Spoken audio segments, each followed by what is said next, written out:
Good afternoon, everyone. Good afternoon, sir. Good afternoon. So, how are you scheduled today? How many classes max? So this is the third class and this is the last class for us. Congratulations. The fourth class, sorry. Fourth class. Yeah. All of you guys are at home, right? Yes, sir. Okay. So, IIFT Calcutta don't have hostel facilities. It has, sir. अच्छा है क्या? Okay. I mean, but it is closed now, right? Yes, sir. Actually, due to increased cases of COVID, it has to shut down, sir. अच्छा, so it opened in between and then again it shut down. That's the case? Yes, sir. Yes, sir. Actually, Okay. it's other way around. Actually, the Delhi campus isn't having accommodation for both the batches. Kolkata campus has accommodation for both the. Oh, so events. So there are more residents available in Calcutta than Delhi. Yes, sir. The campus is quite big as compared to the Delhi. Okay. Okay.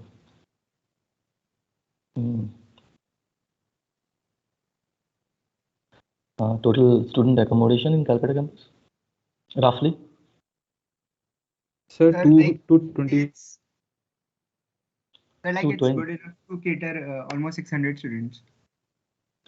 600 students. That's the size. Wow. Impressive.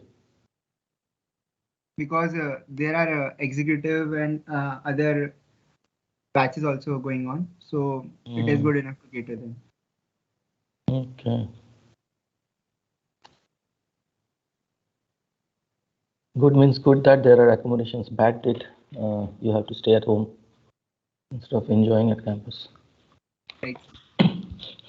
You can't help such a horrible situation. Okay, so I believe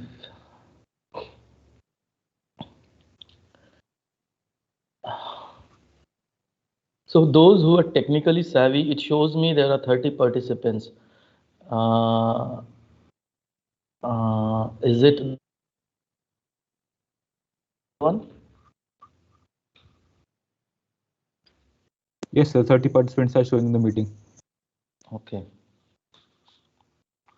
So tell me one thing, isn't classes mandatory for you or there are some attendance criteria? Yes, I think 80% attendance is there. Achha. Okay. Okay. That's fine. I think we should start.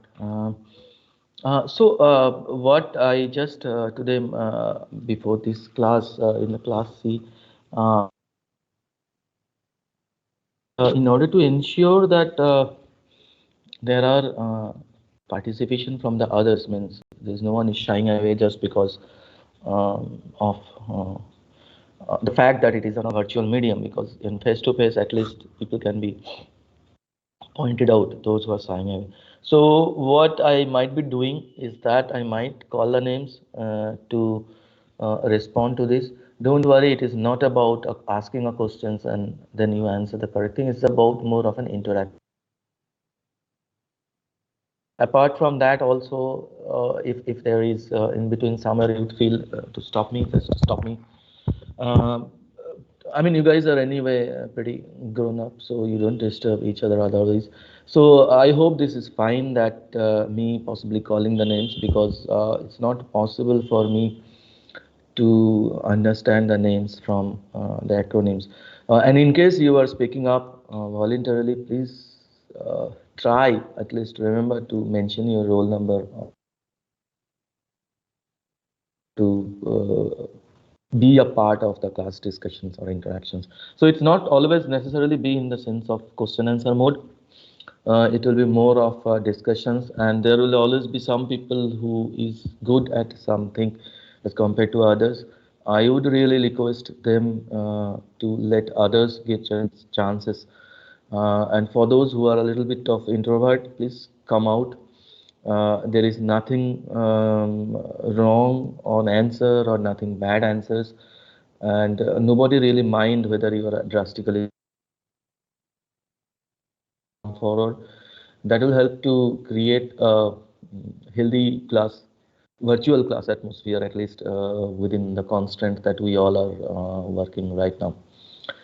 Okay, so stating that, another fact which came out in the next class is that I will share my presentations either with the program office or maybe with one of the class representatives. So there is a lady who kind of come forward for the other section. So if there is anyone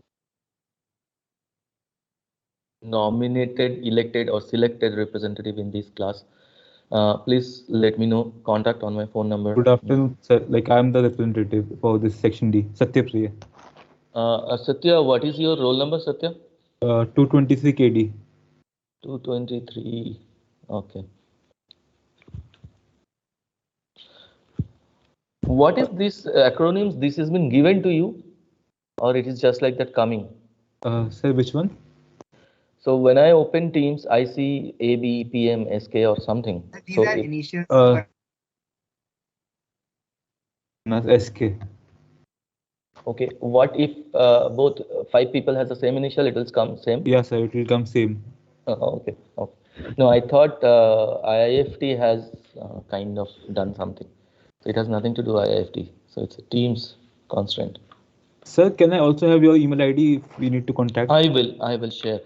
You can have my number 9674250. You can write it down if you want. 9674250 Sir, could you repeat? I'm sorry, but could you repeat? Yeah, again? no, 9674 Yes, sir. 9674 250 250 399. 399. Okay, sir. Thank you. Okay. And another thing which I forgot to mention in the previous class, with the assumption that at least you guys talk to each other, at least some of you guys talk to some of other section guys. What we need is to prepare or to form a group, which in there are how many? 57 of you are right. Whatever, 180, 1, 138. So even if 6 people group, the group total groups will come around 10. Okay, right. So 5 to 6 people group will have to form for studying maybe assignments or maybe sometime projects, all these things. So if you guys already have a group which is fine with it, but I is a mix of strong kind of operations or engineering background and someone who is not so strong, so that there is a chance in the process of interaction, at least in some way helping each other. So I do not want to impose any conditions in the form of groups, but typically what happens in a groups is that those who are comfortable to work with others or friends, they form a group and share it. So I'll keep it to the CRs to either voluntarily form the group. Preferably total number of groups should be less than equal to 10. Number of members in any group should be less than equal to 7 or 8 max. At least have that group. You don't have to share it with me immediately because we are not going to have anything until at least next 2 to 3 classes. But have that in mind, and maybe if the groups are formed, you can think of some projects that you would like to have it. Understand your total times span available is pretty less, so I don't. But I would expect that you spend some good amount of time in time doing research of that project. To iterate the project, I will have this discussion next class to the other section which I missed today. As I constantly reiterate, the project can be of any real life problem. You can just find out through journals or something else, someplace else, and then try to formulate that problem to kind of understandable operations research problem. Assume that you are the war guy. That is one aspect, or you can think of studying a topic within a war or emerging war issues, and then do a big study on that and produce a report. And when I'm saying report, it's more of a kind of commentary or understanding of that methods that are there. Uh, we will have a project presentation, mostly the last session or a session where we will be having 2 hours of duration. So the reason of stating 10 groups is that we will at least have 15 minutes of duration. So 10 groups is that roughly 1.5 hour for the presentation, and then half an hour for the interaction or kind of question and answer session. That's of having group, so that this can be done. When is your final, I mean, end term? May I know? I mean, So we tentative haven't dates. been notified as of now. Most probably it will be in March, but we haven't been notified as of now. Okay, okay.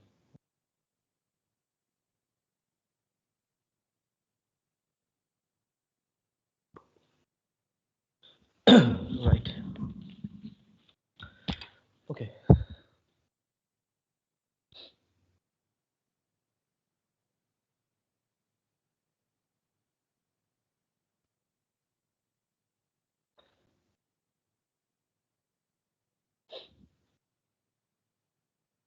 So is my screen visible? Yes, sir. Let me see whether I have really shared.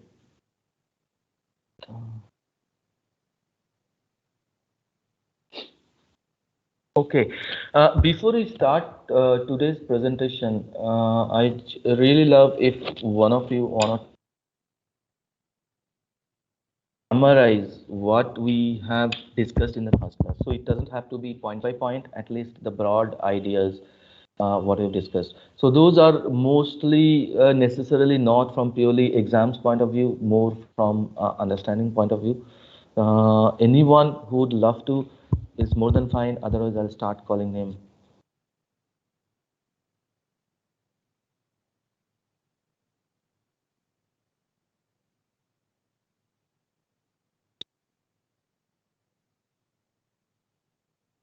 Can I go ahead? Yes, please state your roll number, please. I'm Sanika, 214KT. 214. Okay, yes, Shanika. Yeah, so we basically started with the types of models, that is deterministic and stochastic models, and then we talked about like how to go about the thing. First, we'll have a situation. From then, we develop a problem statement from the situation. On it, the model must be valid and traceable, and then after the model we take into consideration the variables and constraints and then come up with a solution. Right. And yeah, we talked about mathematical models, and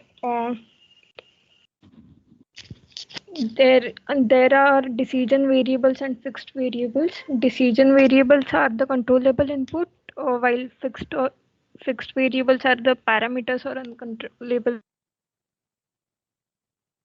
Objective, like what we do is maximize or minimize some objective function subject to constraints. Perfect. Great. Thanks, Shanika. Anybody else who would like to add to it or kind of put it in a different perspective? Okay. Yeah, absolutely. So that's thanks for that, and that's precisely what we have discussed. So this class onwards, it is going to be a little bit of non-global. Is that at least all of us understand and appreciate the fact that when we talk about OR, it's just not about mathematics in the real life. So maybe for this class and for the exam, for the end term, it may look like the work is all about solving and kind of understanding all this blah blah blah. So in real life, when you will really encounter, forget about whether it is called a work project or some other kind of initiative where you use some kind of tools that you learned in OR this class or maybe any other advanced classes in the future, you are actually the mathematics or statistics component is just one part of it. Now, stating that, we will start our first understanding of the first tools, which is an extremely strong and extremely simplified version, yet one of the possibly the most effective tools within OR, which is called linear.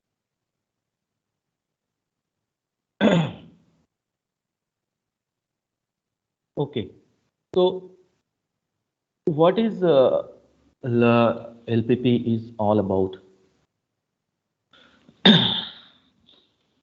So typically, LPP or what Shanika was saying is basically the best way to understand that situation is that primarily it is concerned with either allocation of limited resources in the best possible manner. Now, is LPP is the only thing it does the same thing? No. Any optimization problem does the same thing. So LPP also linear program. Now, this is what is a linear programming problem? We will talk about it and why is it so.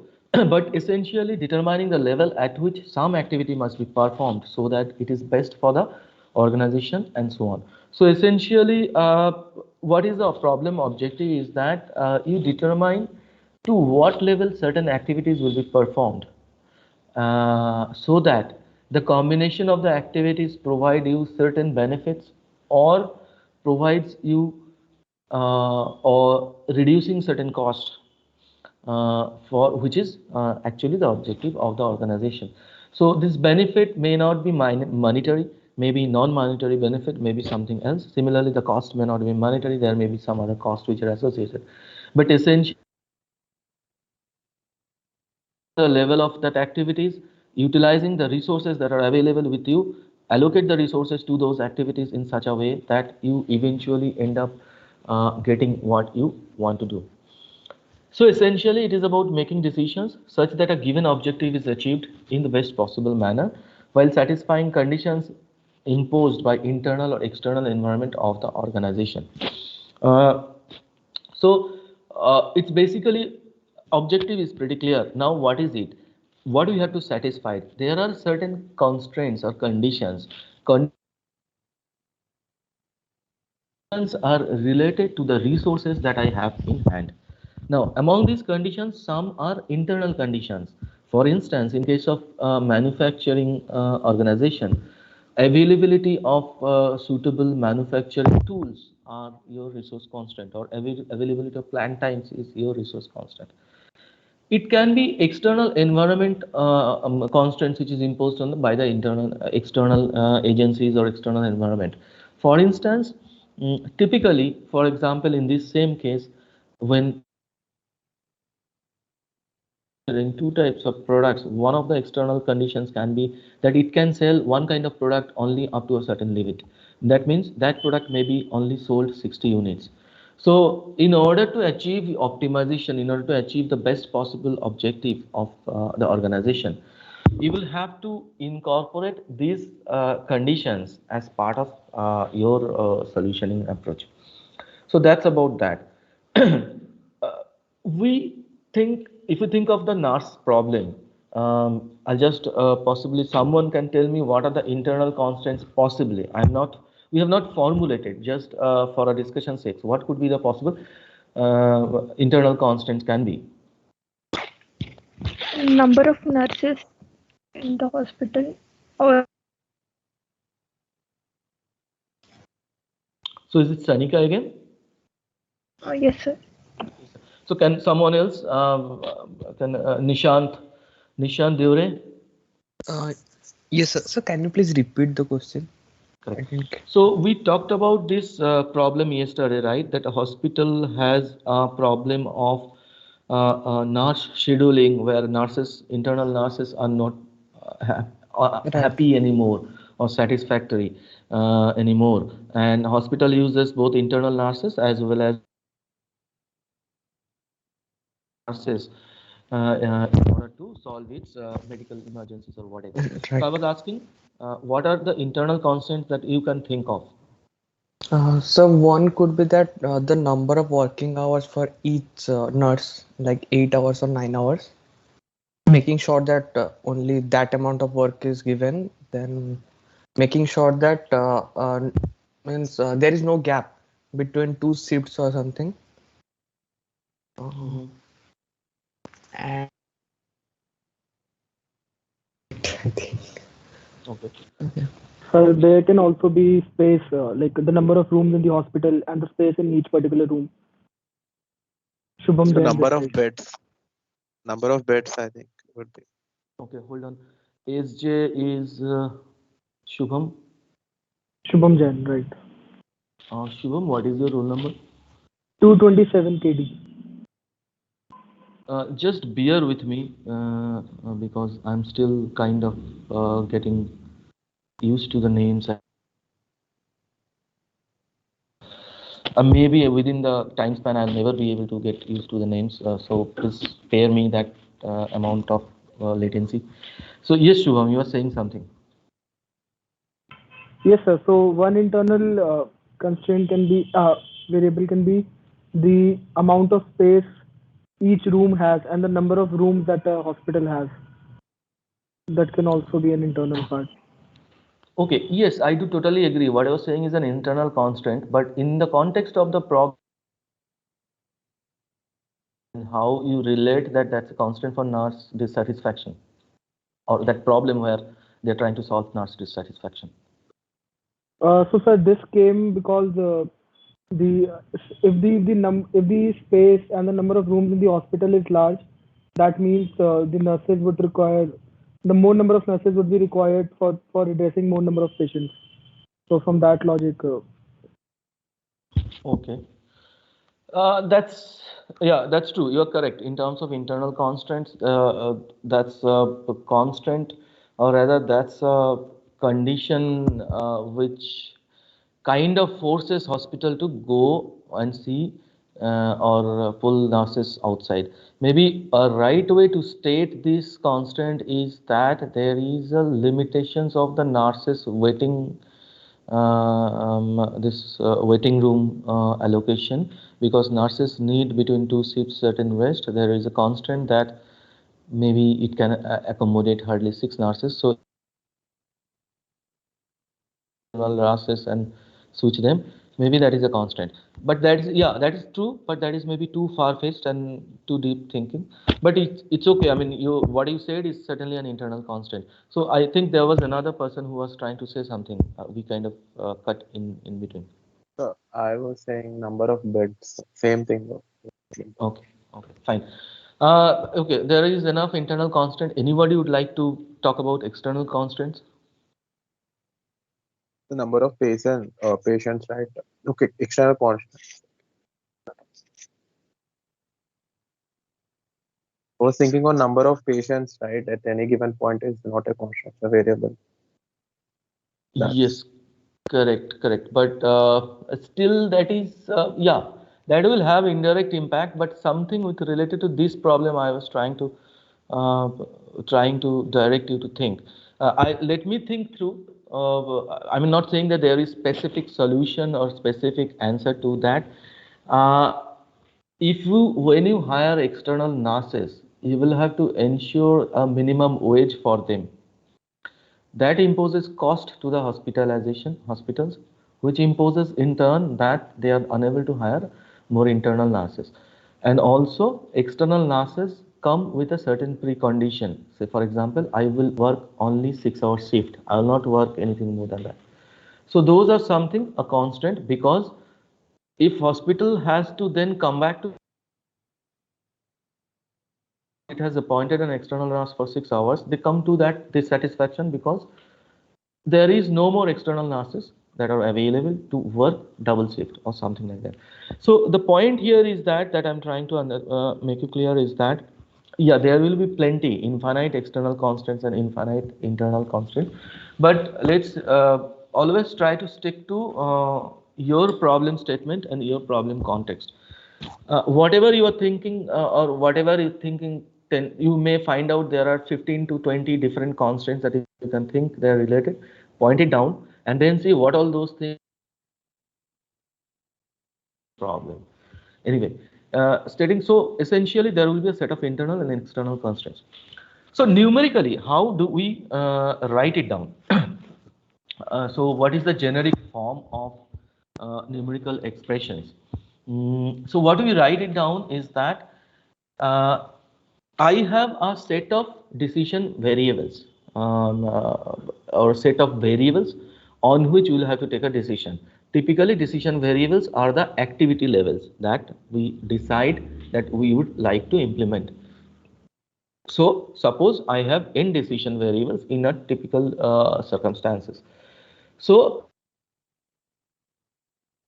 minimize or maximize certain objective. In the narcissist examples, it may be narc satisfaction. In other instances, it may be profit of a firm. In other instances, it may be cost of production. In some other instances, it will be the impact of certain economic activities, something like that. And then we would like to either maximize, minimize, and then there are instances where it will be exactly same as certain things. For typically for classroom exercises, we will try to stick to either maximum. So that at least that's a pattern that we would start solving. But equality is possible when you basically has to relocate the activities so that they match exactly your objective. So the relationship is functional. What does it mean? Is that all these decision variables are functionally related to your objective function. But then that is subject to, you have a set of conditions. Just now we are talking about it. The conditions are on the available resources. Conditions are on available resources. That means those activities have a resource dependency and there is a condition of the resource level. I'll tell again, the activity levels that we are supposed to choose in order to achieve my objective has a dependency on the resources. There are constraints on the resources, there are conditions on the resources. Resources are not plenty, right?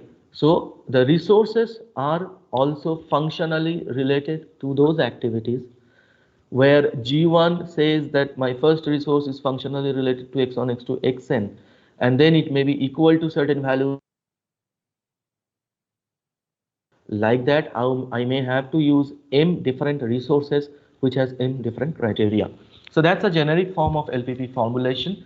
So any linear programming formulation you do will form or will be into this pattern. This is the ingenuity of the designer or kind of the mathematician who is formulating it, is that how he can simplistically present it into subsequent phases. Linear because certainly it's a linear function, c1 c2 c1 x1 c2 x2, so function of x1 x2 up to xn, which is basically c1 x1 c2 x2 up to cn xn, where c1 c2 cn are basically those parameters are basically uncontrollable inputs to my operational or OR problem. c1 c2 c3 cn are uncontrollable inputs. When I say uncontrollable, they may be pre-decided. They may have to, you may have to numerically quantify it from the past data or something, but once it's part of your equation, you say that we are not going to change it. And these relationships are linear. What does that mean? C1, C2, Cn are not functionally dependent to any of those activities. Okay, but we will not go into that level of complexities. We say that these are linear. Now, why is it? Why we use the term programming? It's nothing to do with computer programming. It is everything to do with the term called planning. So it's basically operation planning. Now, why they call it programming? Because of maybe the time when it got invented. It was the term that they were using. So basically, planning of activities to obtain an optimal result. Uh, that is, it reaches the satisfied goal to the best possible way among the all feasible alternatives. Question. Yep. So, does choosing the constraint cause a variation in the outcomes? Choosing the constraint causes a variation in outcomes. Yes, certainly. So then how do you decide the best possible outcome? You decide based on the best possible objective that you have. So, I mean, to answer you more precisely, if you think the outcome is all about numerical values, may not be the true. Okay, now, as I was saying, even in the nursing problem, there may be 10. You do not choose the constants, you identify the constants, right? Among those identified constants, some will have more impact to your solutioning approach, some will have a less impact. So what do? You go back to the hospital management, say that boss, in order to improve your scheduling activities, these are the constraints that you have, I understand. Now tell me what all constraints are more firm, what all constraints which cannot be broken down, what all constraints which has to be met. Okay, so you in at least in those constraints. Now, whether you are able to relax some of these constraints or whether you are able to bring in new constraints or not will have an bearance on your outcome. But who is to take the decision whether whatever outcome or the solution or set of solutions you are proposing, whether that is acceptable by the hospital organization? Um, for example, you give a solution which has a direct impact to the patient satisfaction level, although they are quite high in terms of nurses satisfaction level. Okay, will the hospital ever accept your solution, even if it is a numerically something which shows that boss, I mean, if you do this, so no. So the solution that you think is the right solution is actually those who are the sponsor of your program are the one who will decide whether it's the right solution or not. Did I answer your questions or did I confuse you more? No, sir, I think I got it. Okay, so in a nutshell, essentially you're correct. Changing the constant will impact the optimal solution numerically. But again, what optimal solutions you think is numerically possible may not be acceptable. Okay. Yes, sir. Thank you, sir. Yep. Okay. I have also one other question. So when Who you is, sorry, please state your name. I mean, I'm just, so this is Rahul. roll number. Rahul. Sorry, sir. Roll number, Rahul. 219 KD. 219 KD. Yeah, Rahul Raj, please. Yeah, go ahead. So like you told that if you map right in that equation, we will have thousands of variables which we can select. So the selection of variable, is it purely intuition, and or else there is some method to just some kind of mathematical method to select which will be the best variables among these thousands? So as yesterday also you told, if we keep on adding, it get complex and it doesn't. We need simpler system to get better results rather than adding complexity. So is it purely intuition, or we have any tools to determine what kind of variables to choose? Yeah, there are a lot of tools which you can use. There are statistical tools which are available. So if you know that you have n exhaustive decision variables, which are possible candidate for your objective function. Again, I'm saying possible candidate. You will not face it in this classroom problems because they are simplified. They are oversimplified version of the actual problem. There are multiple tools that are available. So have you, I mean, you guys have already had the first initial statistics classes. You heard about this principal component analysis, you heard about this factor analysis, and then understand that whether there are intervariable dependencies or not. Like that, you start rejecting those things which does not add value to your function.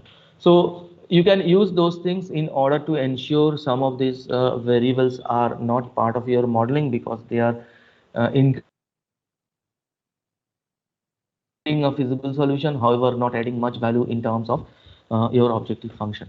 But stating that again, this has to be jointly with your intuition. So you can use statistical tools, but statistics is a dumb unless it is up to the person who is using them. Okay, so statistics gives you an indicative data.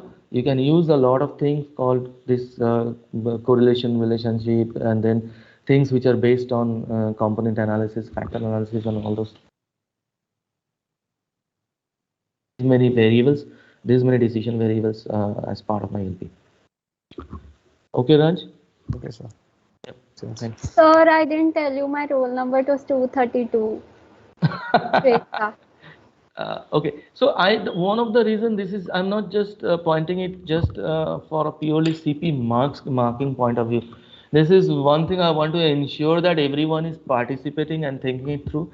There are multiple different aspects. Some aspects are purely managerial, some aspects are purely mathematical. So I want to ensure that at least everyone, even they are on the bed, lying with their laptops, are really into this is running in behind in the background and all this stuff. And also there are some people who are still confused that whether I should have taken these or not. Forget about mathematics part of it, we will do it, and that is no way that you can skip it. But there are a lot of things which you will have to really take away from this kinds of our exercise. So that is precisely the objective, and that is the reason I am picking the name, so that not those people who are eager to speak are the one who is always speaking. Anyway, thank you. What we are saying is that a linear programming model consists of set of decision variables, a linear objective function, a set of linear constants. You might find it that what is the same thing he's repeating again and again. I'm repeating so that it gives you a permanent imprint that a linear programming problem will have a set of decision variables, also sometimes called the levels of activities that one has to choose to achieve the objective function. The objective function will be of variables. Then you will have a set of constants where the constants are basically constant in terms of the resources that you will be using to achieve your decision. Okay. Kindly read through this small case snippets, and I'll then come to you in terms of a set of questions. And those who are comfortable may start write down the equations also, but please do not mention it to others.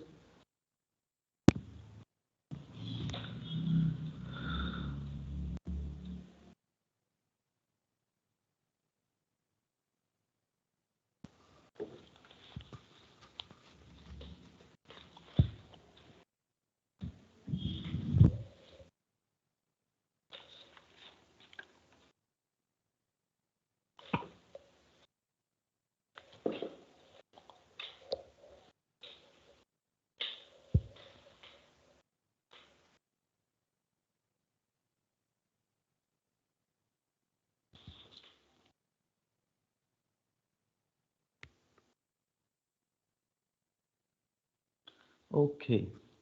I mean, if you have finished, fine. I mean, otherwise you can go keep on reading. Geogender, 238. Are you there in the class? Yes, sir.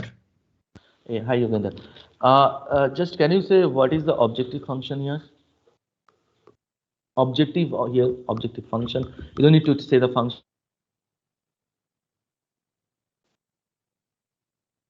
There are, sir, two manufacturing things are given. One is soldier, another one is train. So we are not sure, sir. Okay, thanks. Not a problem. But in fact, thanks for trying. Just read the case again. You will see the objective is written as part of the case, which you will slowly catch hold of it. Absolutely fine. Not a problem. Urvi, are you there? Urvi.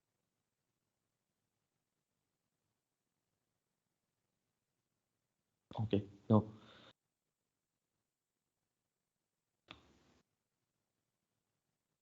Raghav, 217.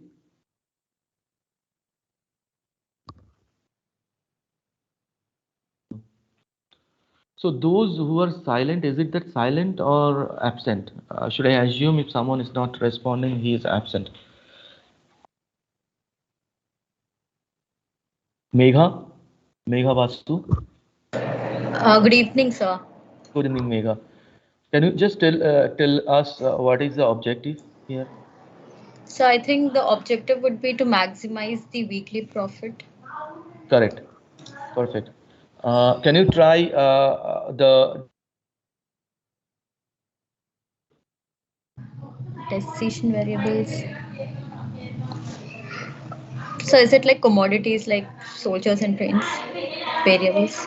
Yes, you are correct. But those are objects, but decision variable are not objects. But you are correct. You think through. In the meantime, I'll ask Disha Gupta, Sure, sir. 196. Are you there, Disha? Uh, Gaurav, sorry, there should be Yes, sir. 198. 198, right, Gaurav? Yes, sir. Good evening, sir. Yeah, good evening, Gaurav. Can you just tell me what are the objective or rather decision variables? I think, sir, the first would be the cost of raw materials and then the time required for making. Okay, Gaurav, thanks for trying. Anyone else? Ekta, you are there? Good evening, sir. Sir, but I'm not sure about the answer. Not a problem. Instead of anyone else who would like to try out of your roll number? Sir, 235 kg. Okay, Vamsi, right? Yes, sir. Yes, Vamsi, please tell me. So the decision variable should be raw material, variable costs and overhead, and it would be finishing time and carpentry hours. Okay, thanks, Vamsi. Anybody else who has a different view than Vamsi?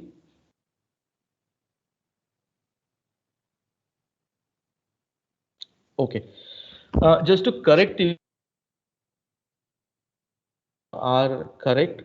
Those are the variables in the entire problem ecosystem, but they are not really your decision variables. So the decision variables is clearly and boldly stated in the last question itself. How many soldiers and trains should she produce every week? So it is the levels of soldiers and levels of trains that has to be produced by this company. Okay, so the decision variables, if you can just, most of the problem decision is that are to be chosen. Okay, just remember this decision variables is about levels of activities that has to be chosen. Activities may be the preparation of the object, dedication into something, or doing something, but that will be activities, levels of activities. Okay. Now I'll ask Himanshu 199. What are the resources here? Himanshu, are you there? No. Sir, could you repeat the question? What are the resources associated in this problem? That a typical problem or activities will use, or rather we will use those resources in order to perform those activities. One would be labor, I think. This is Himanshu? This is Satyapriya, 223 KD. Okay, yes, Satya. Sir, one would be, I think, like a labor would be there, one resource. Yes, what else? Raw material like wood would be there.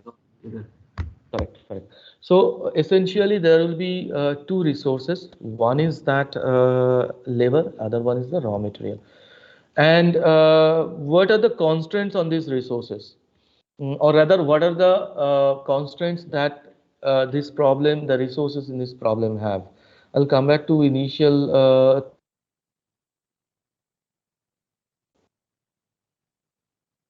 183. Okay, no. So may I Avinav, go ahead? hold on to, I'll come back to Sure, you. sure. Yeah. Avinav? No. Aditya? Yes, sir. This is Aditya. Aditya, yeah. So the constraints are, I think, is 100 finishing hours and 80 carpentry hours that is available, and at most 40 soldiers can be produced, can be sold each week. Perfect. I'm sorry. Someone was trying to say something. Would like to say it was same or something different? So it was the same. That is the finishing constraint as 100 and the carpentry constraint as 80. Okay. Yeah. Great. Thank you. The 220 kd. Okay. So yes. So essentially, the constraints here are that you have a limited availability of the finishing hours and carpentry hours, and also you have limitation to the demand of one of those activities that you will perform. What does that mean is that even if you perform that activity beyond certain limit, that's not going to add value to yourself. Okay. The objective here is to maximize weekly profit, which is dependent on the levels of soldiers and trains that you prepare. Preparation of soldiers and trains are dependent on the availability of the finishing hours and carpentry. Filling of them are dependent on external demand. Okay. So someone would like to state what is going to be the objective function of the equation of the objective function. Okay. This one anybody can jump in, whoever has tried it. Sir, I want to go. Sir, Okay. may I try? Okay, fine. Who are these two low numbers? I'll call them one by one. Sir, 226 kd. 226 kd. Okay. 226 shows me Sherry Aurora. Yes, sir. Okay. So, sir, yes. Per unit profit for soldier would be 3 and train would be 2. So we have to maximize the function 3x plus 2y. Okay. Who's the other person? Sir, Rahul sir. Sir, same thing I was saying. The maximizing the profit is the left side of the equation, and right side they have variables and then the constants, which we discussed already. So like that I was saying. Sure. Thanks, Rahul. So that is my objective function. Now, what are the constraints? Shubhapriya, 231, 230. Sorry, 230 roll number. Is there?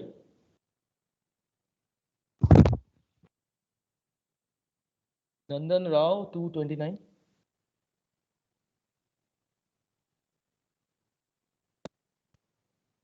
Simran Jain, 228. Yes, sir. So Simran, can you just let us know, based on your understanding, what is going to be the constraints, or rather the equation of the constraints? Maybe one of them. Sir, for the finishing one, it could be like 2x plus y is 100, and carpentry hours is 80. So, and x plus y would be less than 80. Okay, and there is third constraint. Sir, also it's written that the soldiers are at most 40 soldiers. So x would be less than 40. Great. Thanks everyone. So let us just go for those who could not still get it. So what are the steps? Determine and label the decision variables. So first step of the entire process is that you determine your objective, and then you determine your decision variables, and then find out the relationship of those two entities.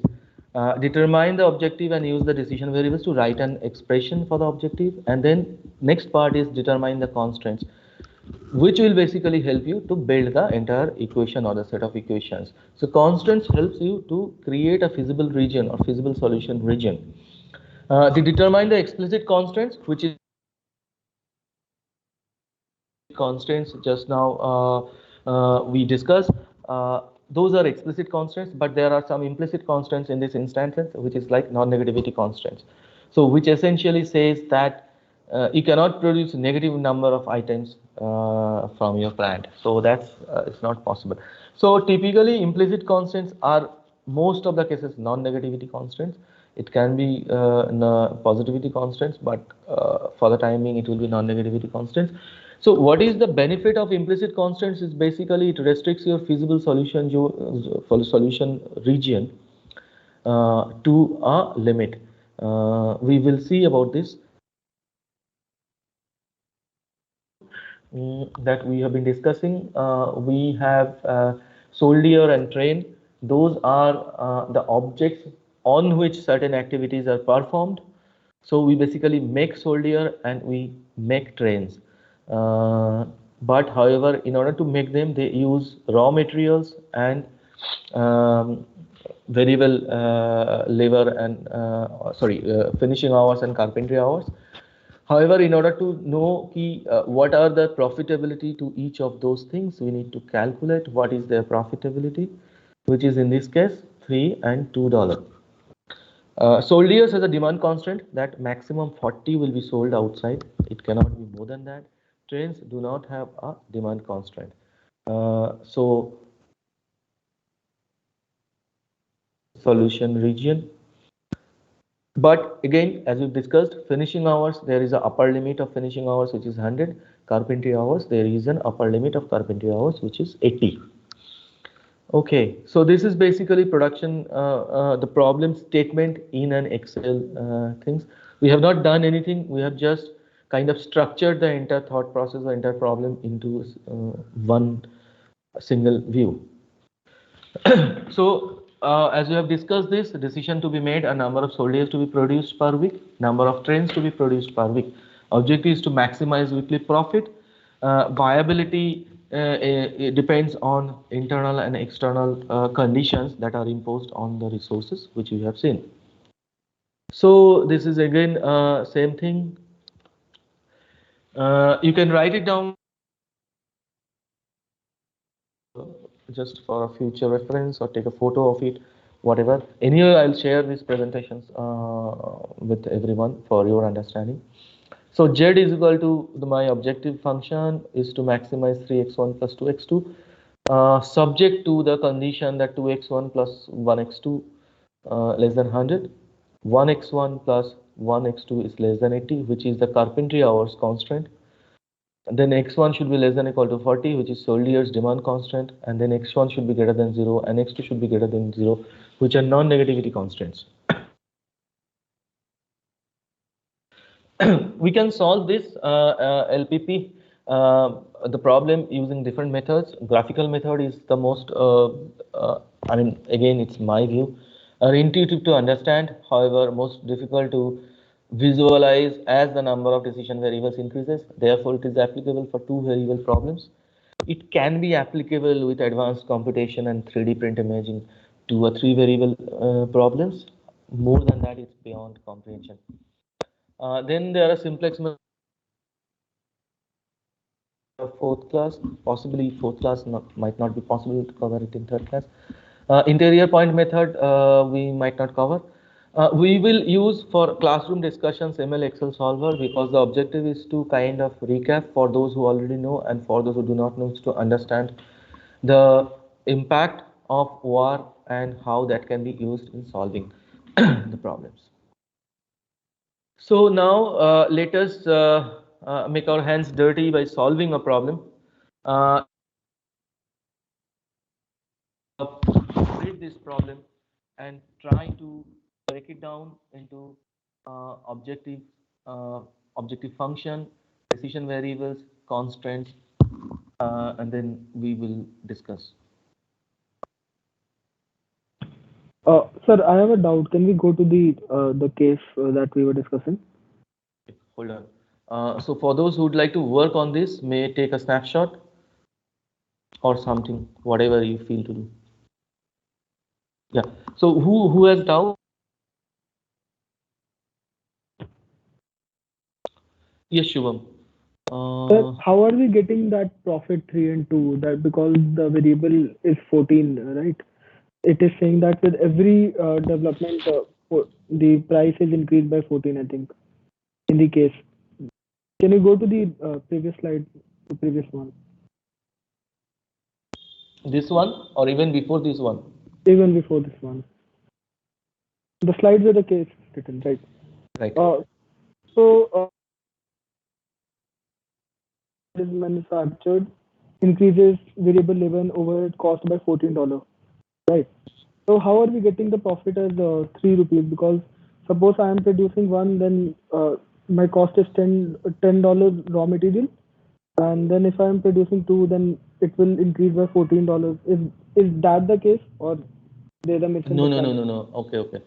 I think you got it. That you are thinking that variable cost kind of has a non-linear relationship with the number of. So it basically says that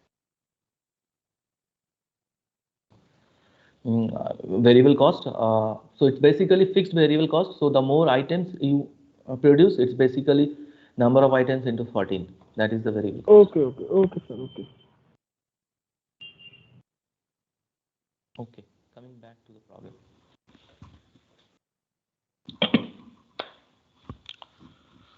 Okay.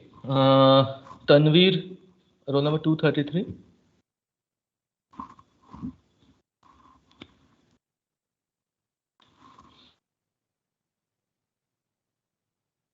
Vijay Prakash, 236. Yes, sir. Yes, Vijay, what is the objective here?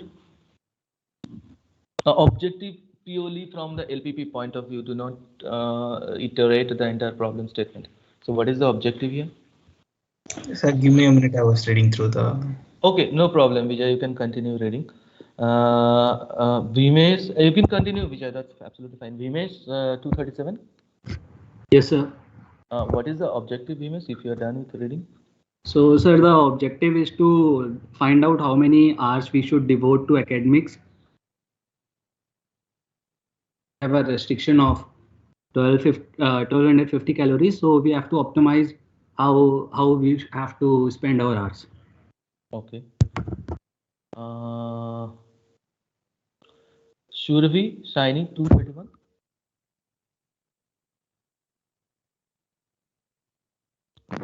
Yes, sir. Shurvi, what is the objective here? I mean, you agree with what just now that's been stated, or you would like to put it in a different? Sir, sir, from what I understood, the objective is to optimize time, I would say, between Okay. academic and extracurricular. You are correct. Purely from an MBA discussion point of view, you are correct. But I am just trying to understand what is the core objective of this problem. Means if I am the person who would like to kind of decide these things, that what is that one thing that is my final objective? Sir, Yeah. Sir, so is the objective to maximize the impact of the Perfect. activity? That's precisely what is I'm trying to understand is that unless we know exactly what is the objective, we will not be able to form the left hand side of my objective function. Okay, so here impact. Now there are people you might be kind of confused that what is going to be the impact measure or kind of things. We'll talk about this, or we will see what is it. But it is basically maximizing the impact is my objective. Is that correct with everyone? Or you'd like to put some points into that? So can I try? Yeah, please. So will it be like devoted to academics and plus 5x2 x2 is the number of hours devoted to extracurricular activities? So we would like to maximize that equation, right? Yes. Okay. Who is she? I mean, sorry, who are you? I mean, I'm not able to see the names also, and again, even if it is acronym, I'm not able to. 205 KD, sir. Lavani. Okay, Lavani. Thanks. Yes, you are absolutely correct, Lavani. So my objective is that. So there will be question. I know some people are still doubting what exactly is that ratio. So it's the ratio that if there is some unit of measuring the impact, and if reading the academic is helping you to do that or increase that impact 3, doing the non-academics or extracurricular is helping us 5. So it is written in forms of 3:5 because they are of the same unit. It may be money, it may be a payments in your job or whatever. That just gives an indication. Okay, so now I'll come to Navya Sodhi. Navya Sodhi 210, are you there? Yes, sir. Navya, what are the constants? Constraint. One is you decide not to spend 8 hours daily to these activities. So x1 is less than equal to 8, x2 is less than equal to 8. Less equal to, because not more than 8 hours. That is one constraint. Second is the calorie count. So can you just put these things that you just said, you're absolutely correct, put into the form of an equation? So x1 less than 8, x2 less than 8. Okay. And that's the hours daily constant. So I would 100. say it's not x1 and x2 matlab separately less than 8. It is x1 plus x2 which should be less than 8. So like So that, what is the other constant? 100 less than x less than 1250 and 250 less than x2 less than 1250. Again, it is the same thing. You are thinking it separately. Plus x, yes. Yeah. So basically 100 x1 plus 250 x2 should be less than equal to 1250. Yeah. Thanks, Navya, for trying. Anyone else who has a doubt in that whether this will only be constant or there is something more? Okay. Great. Please feel free to ask if you have a doubt, and just do not avoid not only this class, any class. There is no point avoiding, it does not give you anything extra. So and now we have is the non-negativity constant applicable here?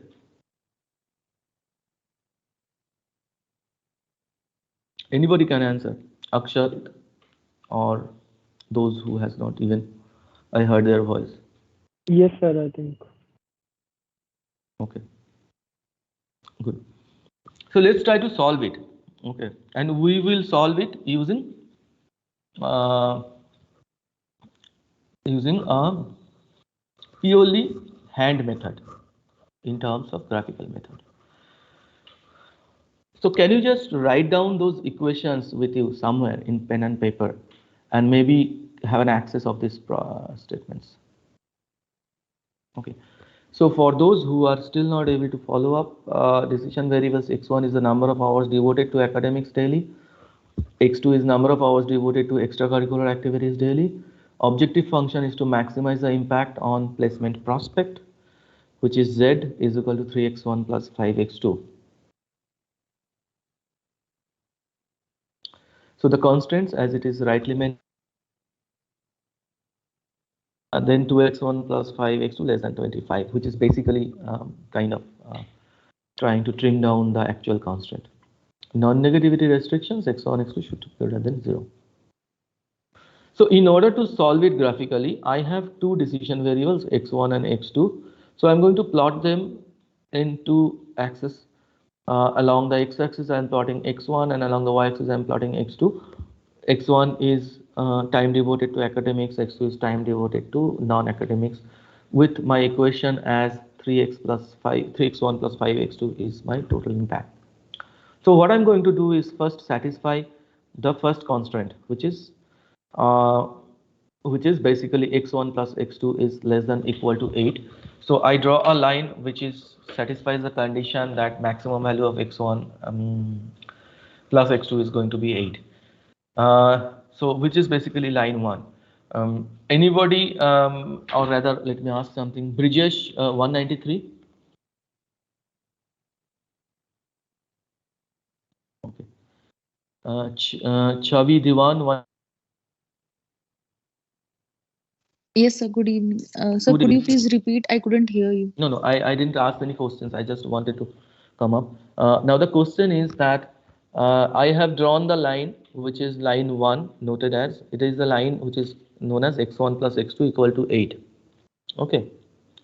My x-axis tells me the x1 decision variable, y-axis tells me the other decision variables.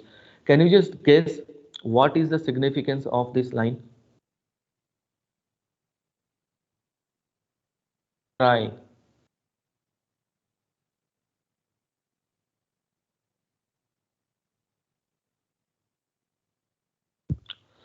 Okay, to give you a hint, so when your x1 is 5 and x2 is 5. Sir, as the value on the x1 will increase, the x2 will decrease. Yeah, I mean you are perfect from coordinates point of view. I'm asking from the problem's context, what is the significance of line? Or think it through, what that line actually means. Okay, I'll tell you, give you another hint. X1 equal to 1, x2 equal to 1. Does it satisfy your first constraint?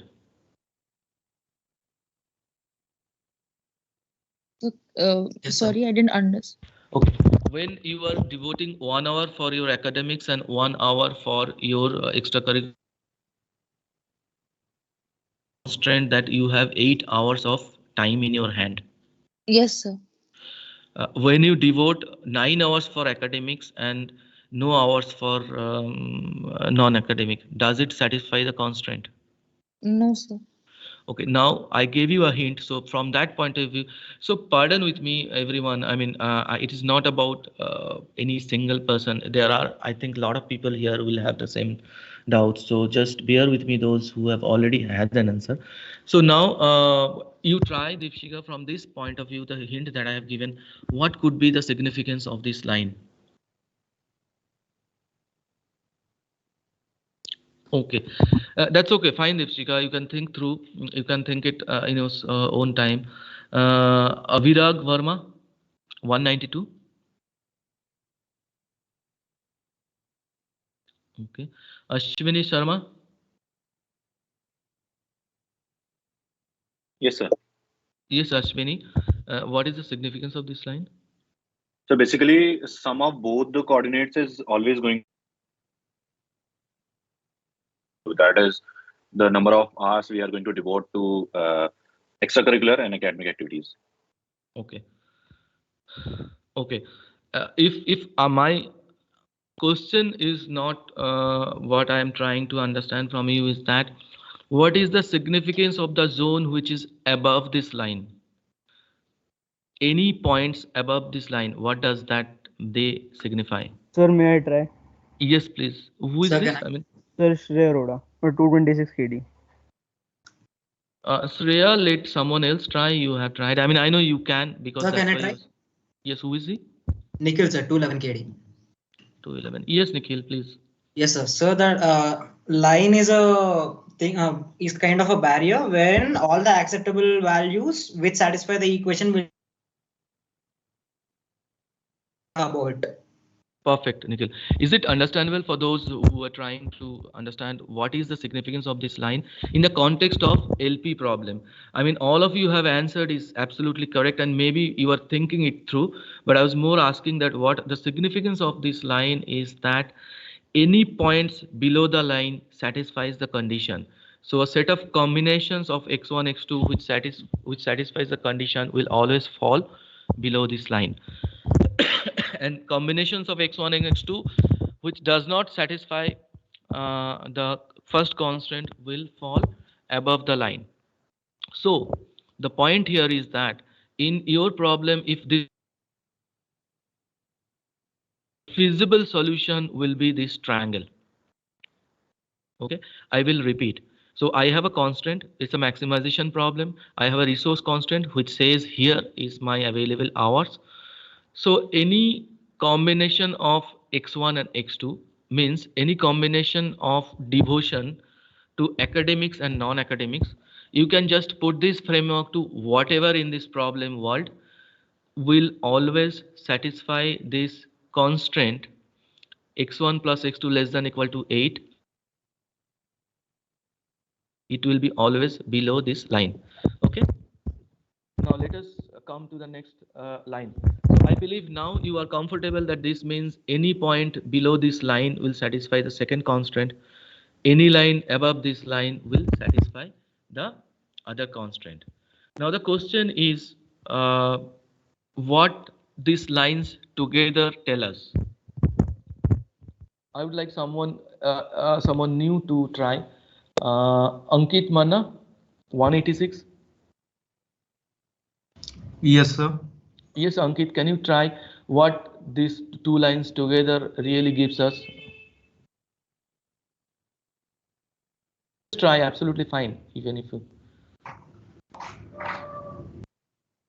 Sir, the both the two lines are intersecting in a point. So I think it is the intersecting point is the most applicable value, and the common area is the solution area. That is the common area which is between the two triangles. Right, you mean that hectagonal or rectangular, whatever Yes. kind of form, right? Yes, sir. Yes, sir. Yes.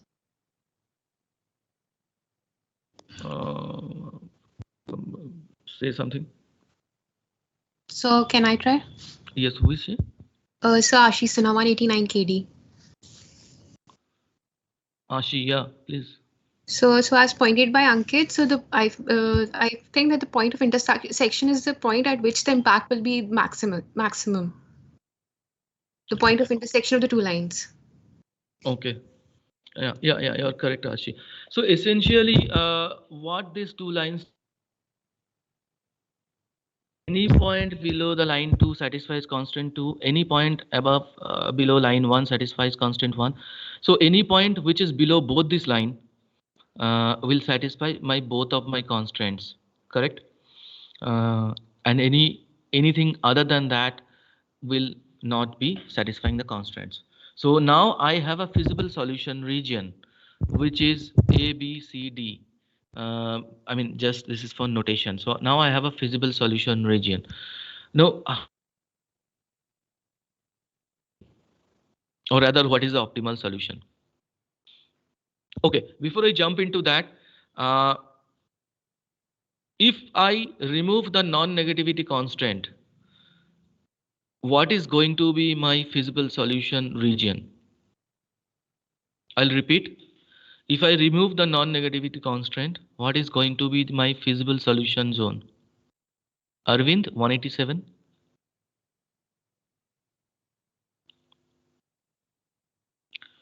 And then another Arvind. Yes, sir. So maybe infinite. Why maybe?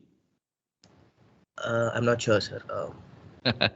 That's okay, not a problem. But thanks for that. 191.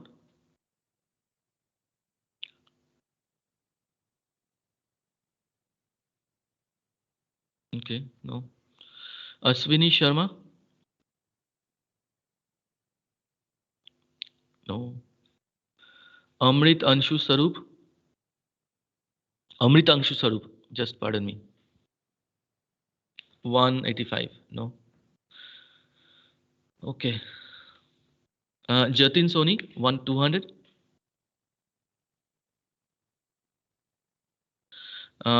Same question. I mean, I'm just discussion mode still. If I remove the non-negativity constraint, what is going to be my feasible solution zone?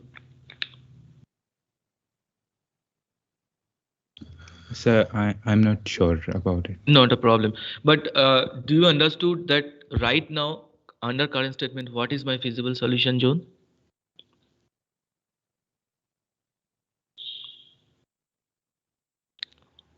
Okay.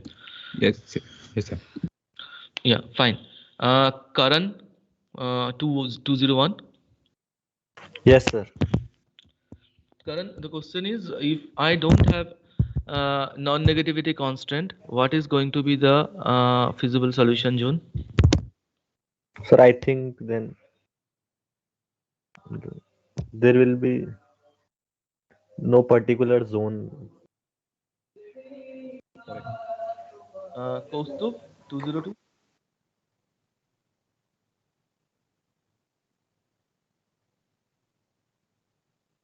Kirti, 203. Okay. I'll just stop it here. So essentially, whatever you have guessed as me earlier, it's actually correct. The non-negativity constant removal means you don't restrict the solution by this axis. They can go anywhere. So it is practically infinity. Okay.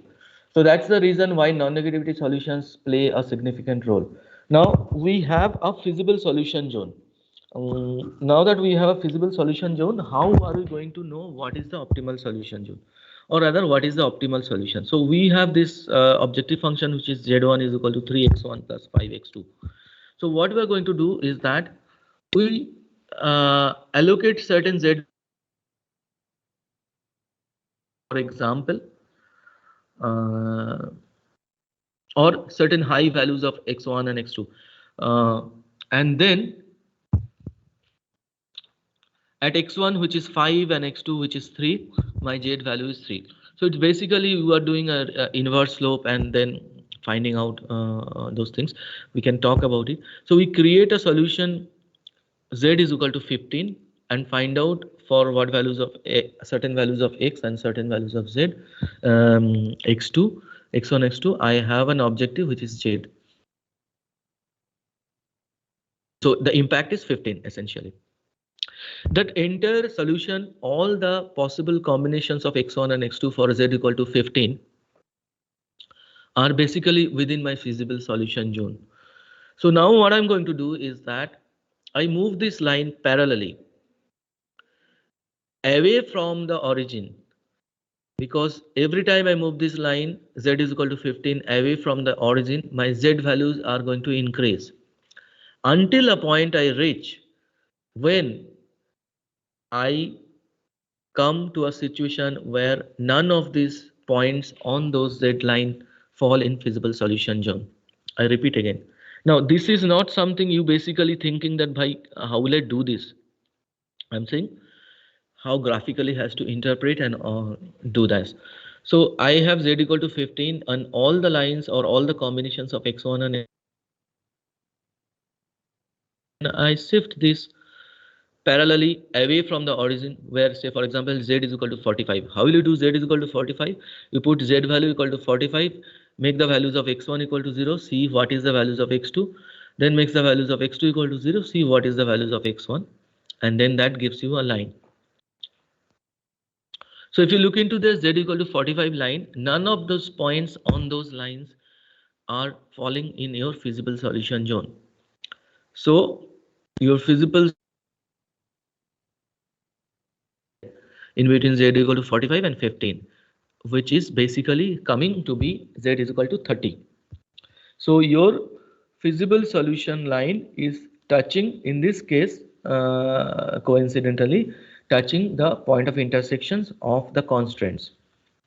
Now, typically, if it is a maximization problem and the constraints are on resources, upper limit means you have greater than equal to or sorry, you resources is less than equal to certain value. If it is a maximization problem, you will be getting optimal solution mostly at the intersection point. But that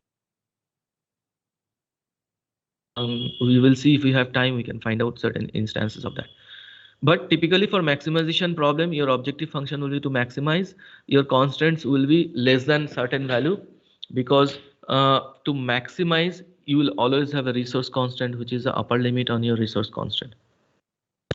For a minimization problem, typically you will have a lower limit on your resources.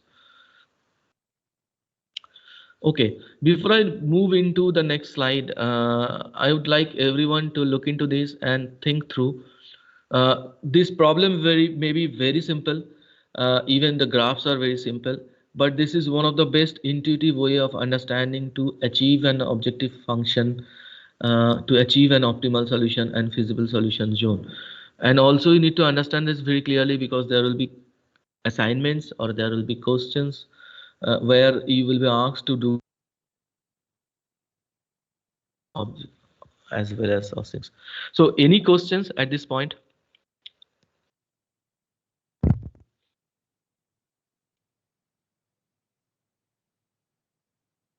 No, sir. Okay.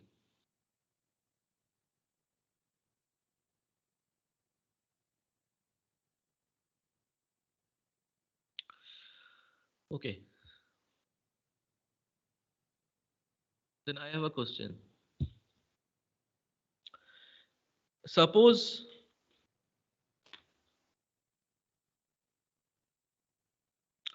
that your constraint says that x1 plus x2 is greater than 10. I'll come again. So essentially earlier it was saying is that sorry, not greater than 10.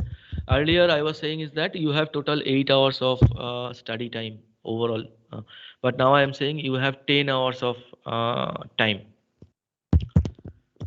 Okay, so you can go up to 10 hours. What is going to happen to this graph?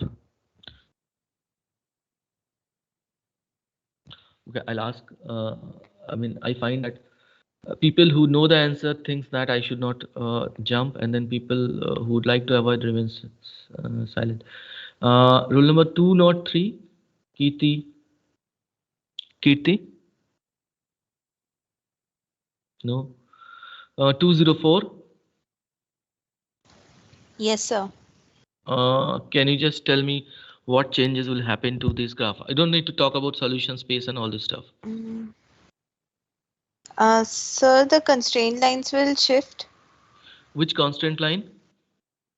Mm.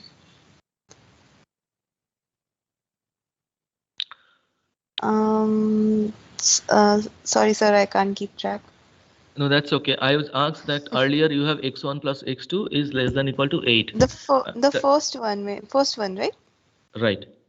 Yeah. So now I'm saying that you are entitled for a 10 hours of time dedicated. So now your first constant is x1 plus x2 is less than equal to 10. So which constant line will move? Sir, the first line will move. It will move upwards or rightwards. Correct. Very good. Till what point it will move? Okay. So now the next question is that if it moves, are there still will be a feasible solution zone? You just look into this graph. You don't have to do anything.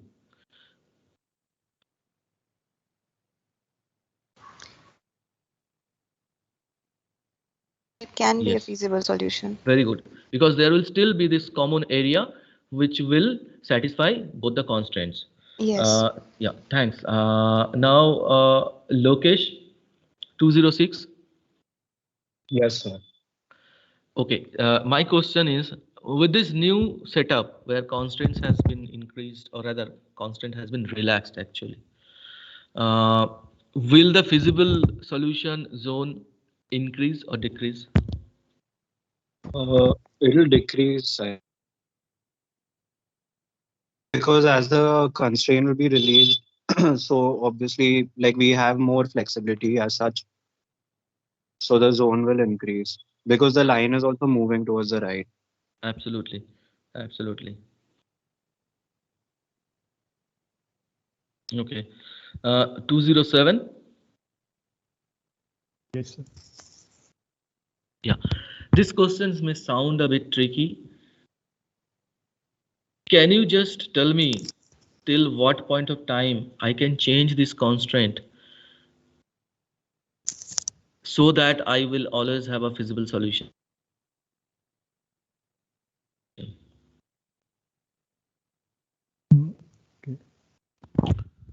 Is my question English clear? Forget about what to answer is a different thing. So you want like this first constraint, you want to like how much we can extend so that there will be a feasible solution. Correct. Absolutely correct. You're absolutely correct. You don't need to give exact point or the answer. Just give me the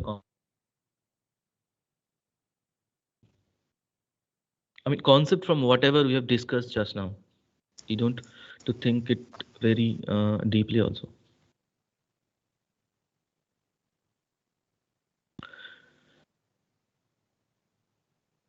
That's okay, Mohit. I mean, you can think through because of the interest of time. Let us say, would anybody like to jump in?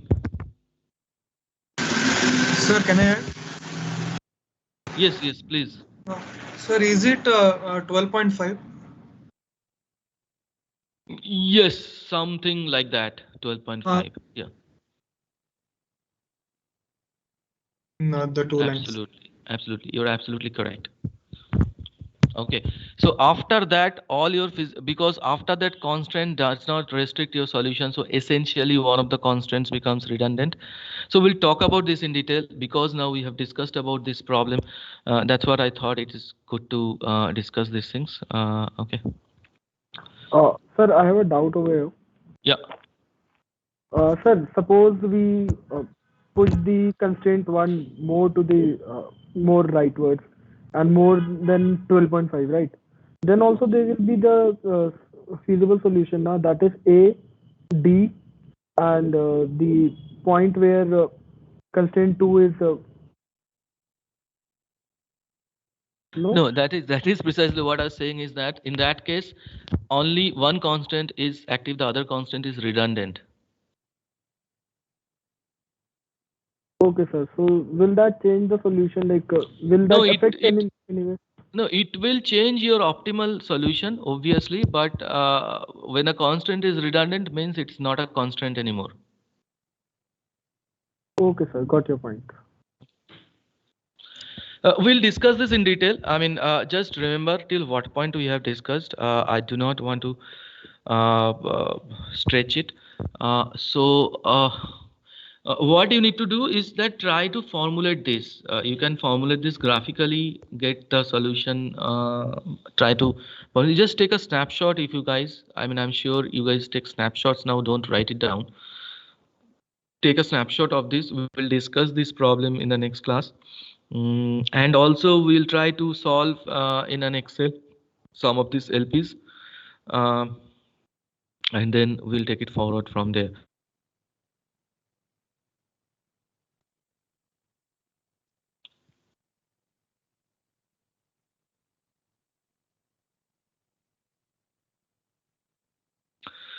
Okay, so I do not want to start something new, just to give you a hint about there are certain assumptions in LP which has to be satisfied.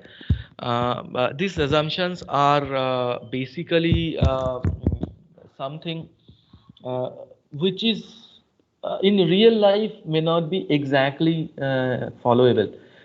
So give you more precisely, what is the proportionality concept, what is the additivity concept, divisibility concept, certainty concept. I'm just giving you certain random instances. We'll talk about it a little bit details in the next class, and we will try to go a little faster.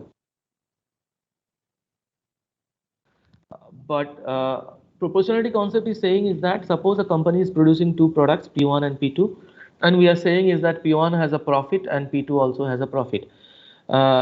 And we are saying is that given there are resource constraint, how much company should produce about P1, P2 to achieve a highest profit. So we know that how to formulate that objective function, constants and everything. But the critical question is that in this entire things we are assuming that P1, P2 are not related. We are assuming that there is no learning curve for P1. Okay, means when I am using certain amount of resources at the level of P1, may not. So there may be always a learning curve. Maybe the lever is making it faster. Maybe the switching is not required. Therefore, I can use machineries more efficiently.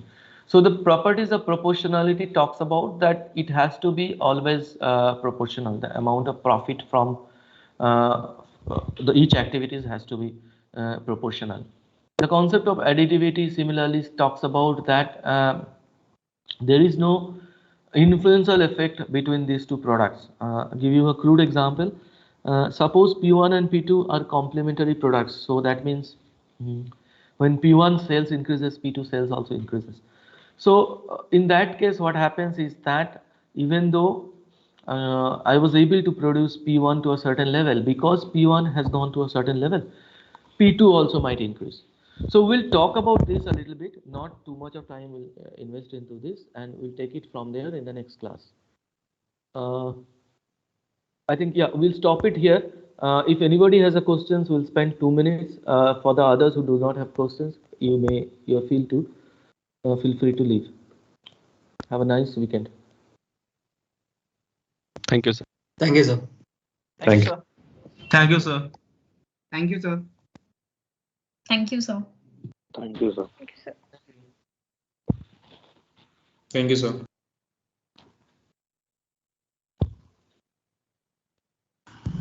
Thank you, sir.